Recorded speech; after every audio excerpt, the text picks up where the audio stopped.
Assalamualaikum warahmatullahi wabarakatuh.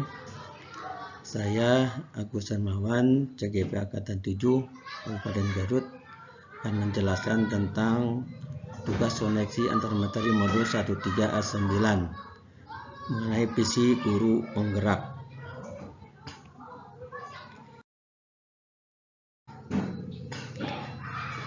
Keterkaitan antar materi, kalau kita lihat dalam skema ini, antara materi awal yaitu mengenai filosofi Ki Hajar Dewantoro, kemudian dengan nilai dan peran guru penggerak, juga penerapan inkuri apresiasi bagja, itu merupakan suatu sistem untuk mewujudkan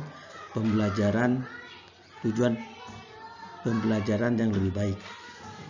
Yang pertama, filosofi Ki Hajar Dewantoro, yang terkenal dengan filoka pendidikannya, yaitu Ingaso sing tulodo, ing majo mangun karso, dan tuturi handayani.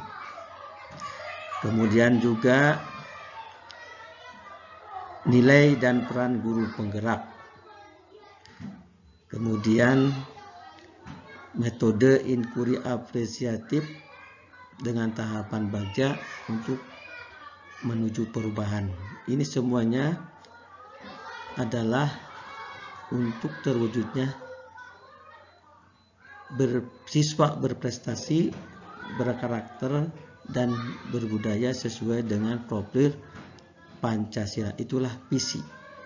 Jadi semua filosofi Ki Hajar Dewantoro, kemudian nilai dan peran guru penggerak, kemudian metode inquiry apresiatif dengan tahapan bagja, itu semuanya untuk mencapai visi.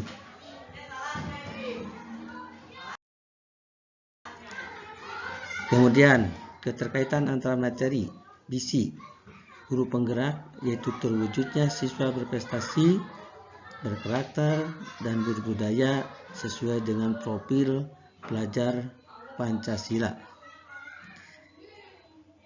Kemudian filosofi Ki Hajar Dewantoro mengenai tiroka pendidikannya, yaitu Ingaso sing tulodo, ing majo mangun karso, tudhuri handayani.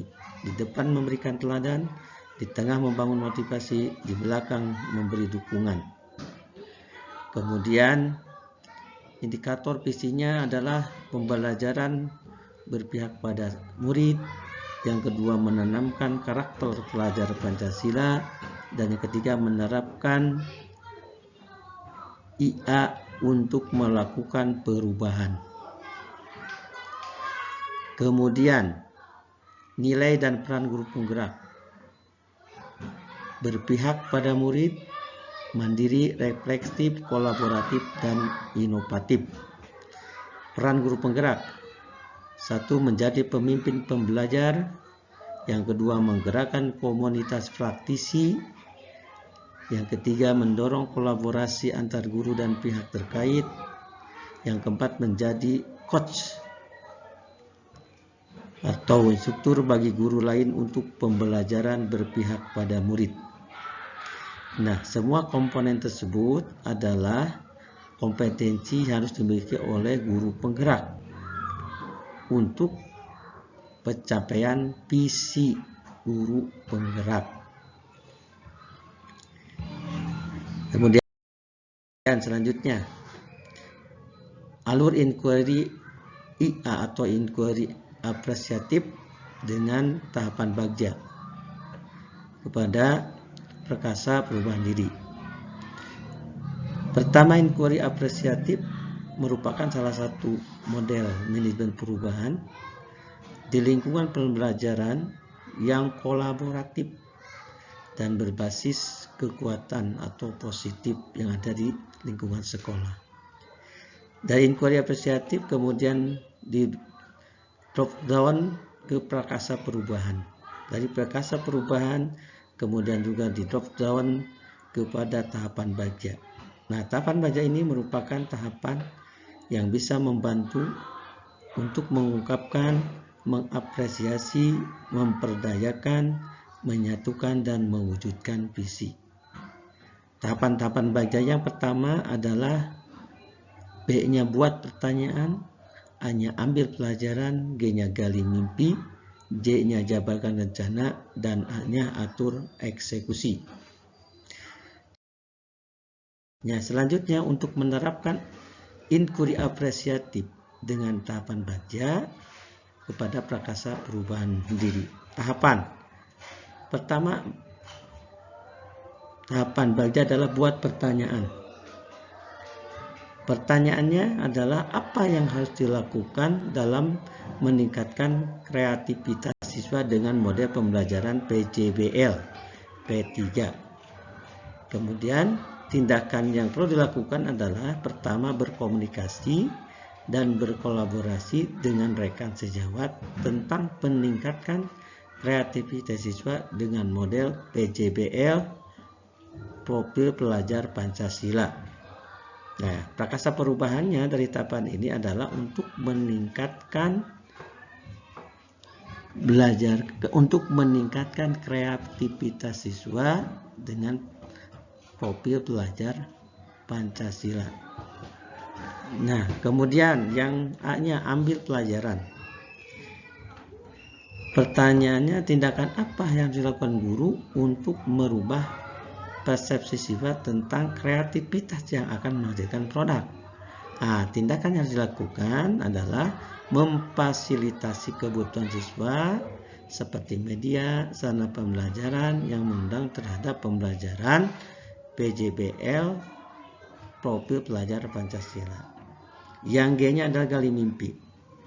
Apa saja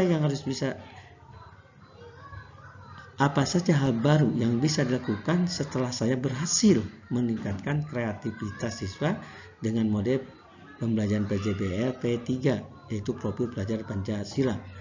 Nah, tindakan yang dilakukan adalah adanya produk yang dihasilkan dengan kreativitas dan inovasi yang mereka miliki.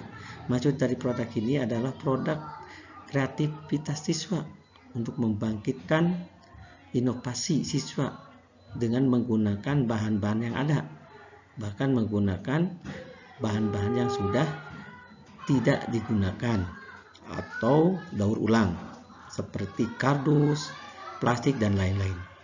Kemudian yang J-nya ada jabarkan rencana. Bagaimana? Nah, cara agar perubahan positif pada kreativitas siswa dapat berkelanjutan dan diterapkan di seluruh kelas, mulai di kelas 1 sampai kelas 6. Nah, tindakannya pertama adalah melakukan refleksi secara berkala dan berkelanjutan. Kemudian yang kedua, berkolaborasi dengan semua pihak terkait.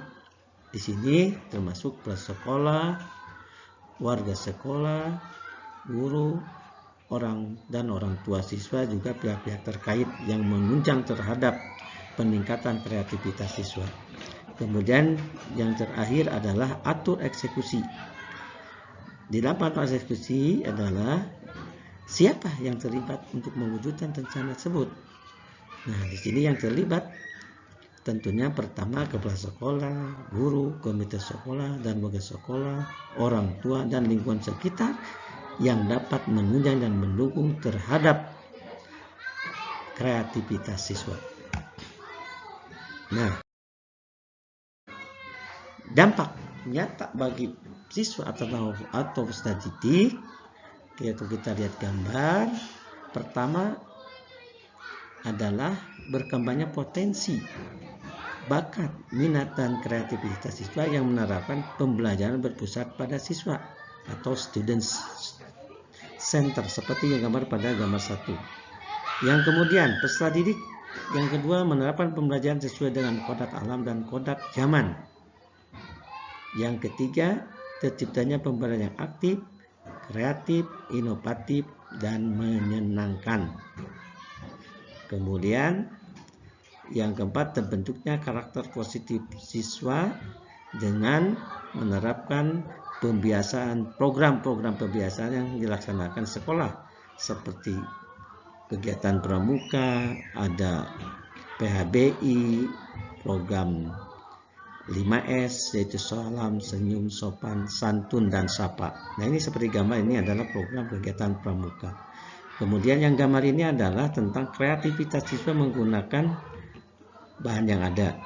Nah, ini adalah kaligrafi. Kemudian ini juga sama. Ini merupakan kreativitas siswa menggunakan bahan-bahan daur ulang seperti dari kardus, kemudian lem dan lain-lainnya, kayu. Kemudian ini juga sama, kreativitas siswa yang menggunakan bahan dari kardus, kemudian kaleng, plastik dan plastik yang lainnya. Itulah kreativitas siswa. Ini untuk membangkitkan inovasi dan ketajaman berpikir siswa. Kemudian strategi perubahan. Pertama, strategi yang dilakukan untuk menuju suatu perubahan yang positif yang saya lakukan adalah satu, melakukan perubahan mulai dari diri dan dari hal yang terkecil. Kemudian yang kedua, bergerak dan menggerakkan orang lain, terutama orang yang berada di lingkungan sekolah kita, ke arah perubahan yang positif untuk mewujudkan tujuan pendidikan. Tentunya dibutuhkan keterampilan yaitu interpersonal dan intrapersonal. Kemudian yang ketiga, mengelola perubahan positif dalam pencapaian visi dengan menerapkan metode inquiry apresiatif berbasis kekuatan. Kemudian di drop down ke prakasa perubahan dengan tahapan bagja dan ATM, yaitu